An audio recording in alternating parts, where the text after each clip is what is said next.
UGC विवाद, उग्र नारे और मंत्री पर सवाल, क्या मोदी सरकार को बदनाम करने की साजिश? नमस्कार दर्शकों, मैं हूं अर्जुन मिश्रा और आप देख रहे हैं विराट न्यूज 24 लाइव चैनल। और आज हम उस मुद्दे पर बात कर रहे हैं जिसने देश की राजनीति, शिक्षा व्यवस्था और सामाजिक ताने बाने को एक साथ झकझोर कर रख दिया है। यूजीसी की नई गाइडलाइंस पर सुप्रीम कोर्ट ऑफ इंडिया की रोक के बाद देश के अलग अलग हिस्सों में छात्र आंदोलन देखने को मिल रहे हैं। दिल्ली यूनिवर्सिटी, जंतर मंतर और जवाहरलाल नेहरू विश्वविद्यालय दिल्ली जैसे प्रतिष्ठित संस्थानों से जो तस्वीरें निकलकर सामने आई हैं, उन्होंने केवल शैक्षणिक बहस नहीं बल्कि एक गहरी सामाजिक और राजनीतिक बहस को जन्म दे दिया। एससी, एसटी और ओबीसी वर्ग के छात्र इन गाइडलाइंस को बहाल करने की मांग कर रहे हैं, जो लोकतांत्रिक अधिकार है। लेकिन इसी विरोधी के बीच कुछ ऐसे नारे भी सामने आए जिन पर अब सवाल उठना शुरू हो गया है। ब्राह्मण देश छोड़ो, ब्राह्मणवाद से आजादी जैसे नारों ने यह सोचने पर मजबूर कर दिया है कि क्या यह विरोध अपनी दिशा से भटक रहा है या फिर इसे जानबूझकर एक विशेष दिशा में मोड़ा जा रहा है। अब बड़ा सवाल यह है कि क्या यह पूरा घटनाक्रम देश के प्रधानमंत्री नरेंद्र मोदी को बदनाम करने की किसी साजिश का हिस्सा है या फिर सरकार और शिक्षा मंत्रालय की ओर से गंभीर अभिज्ञता दिखाई गई है। क्योंकि जब सवाल उठते हैं तो उंगलियां सीधे शिक्षा मंत्री धर्मेंद्र प्रधान की ओर जाती हैं। सोशल मीडिया पर यह बहस तेज है कि क्या यूजीसी की गाइडलाइंस मंत्री की जानकारी के बिना जारी हुई या फिर सब कुछ जानते हुए भी इसे आगे बढ़ने दिया गया। अगर जानकारी के बिना हुआ तो यह प्रशासनिक विफलता है और अगर जानकारी में हुआ तो जिम्मेदारी तय होनी चाहिए। लेकिन यहाँ एक और परत खुलती है कि धर्मेंद्र प्रधान के पिछले मंत्री पदों को लेकर भी सवाल पहले उठते रहे हैं। पेट्रोलियम मंत्री रहते हुए ओएनजीसी के नए तेल भंडार खोजने में नाकामी के आरोप, KG-D6 ब्लॉक से जुड़े अंतरराष्ट्रीय विवाद, इस्पात मंत्री भी रहे हुए सेल के प्रदर्शन पर सवाल।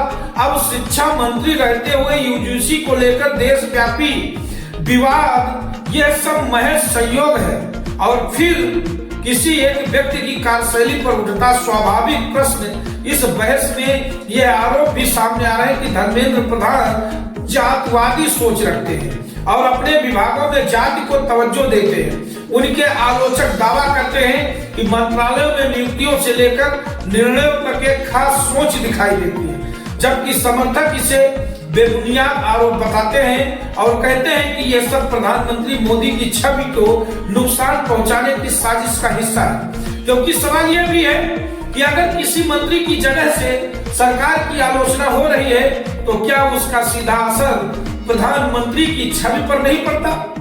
और क्या यह कुछ लोग चाहते हैं कि शिक्षा नीति, छात्र आंदोलन और जातिगत तनाव के बहाने मोदी सरकार को घेरा जाए?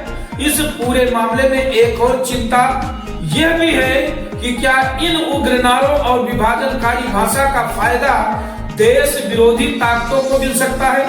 कई जानकार मानते हैं कि समाज को जाति और पहचान के आधार पर बांटना हमेशा से विदेशी शक्तियों और तथाकथित डीप स्टेट का आजमाया हुआ हथकंडा रहा है और विश्वविद्यालय परिसर इसके लिए सबसे आसान जमीन बन जाते हैं। लेकिन दूसरी तरफ ये तर्क भी सामने आता है कि हर असहमति को साजिश कहना और हर सवाल को राष्ट्र विरोधी ठहराना भी सही नहीं कहा जा सकता। लोकतंत्र में नीतियों की समीक्षा होती है, अदालतें हस्तक्षेप करती हैं और सरकारों को जवाब देना पड़ता है। सवाल बस इतना है कि क्या शिक्षा मंत्री को इस पूरे मामले में ज्यादा संवेदनशील और संतुलित बयान नहीं देना चाहिए था? क्या यह कहना है कि मेरे रहते कोई अन्याय नहीं होगा? पर्याप्त था या फिर कहना ज्यादा बेहतर होता कि अगर किसी को आपत्ति है तो सरकार समीक्षा के लिए तैयार है, क्योंकि जब बयान कठोर होते हैं तो विरोध और तेज हो जाता है और तब मुद्दा नीति से हटकर व्यक्ति और सरकार की छत तक पहुंच जाता है। आज देश यही पूछ रहा है कि क्या यह सब प्रधानमंत्री नरेंद्र मोदी को बदनाम करने की सुनियोजित कोशिश है या फिर मंत्री स्तर पर हुई चूक का बोझ पूरी सरकार उठा रही है। क्या धर्मेंद्र प्रधान पर उठ रहे सवाल जायज हैं या फिर उन्हें जानबूझकर टारगेट किया जा रहा है। और सबसे अहम सवाल ये है, क्या यूजीसी गाइडलाइंस के नाम पर देश के विश्वविद्यालयों में जो जहर बोया जा रहा है वो भारत की एकता और सामाजिक सौहार्द के लिए खतरा नहीं है। फैसला आपको करना है, क्योंकि लोकतंत्र में आखिरी आवाज जनता की होती है। कमेंट सेक्शन में अपनी राय जरूर दीजिएगा और ऐसी ही हर बड़ी खबर और विश्लेषण के लिए जुड़े रहिए विराट न्यूज 24 लाइव चैनल के साथ। और चैनल को हमारे दर्शकों सब्सक्राइब करें, फेसबुक पेज हमारा फॉलो करें और वीडियो को शेयर करें। धन्यवाद, नमस्कार।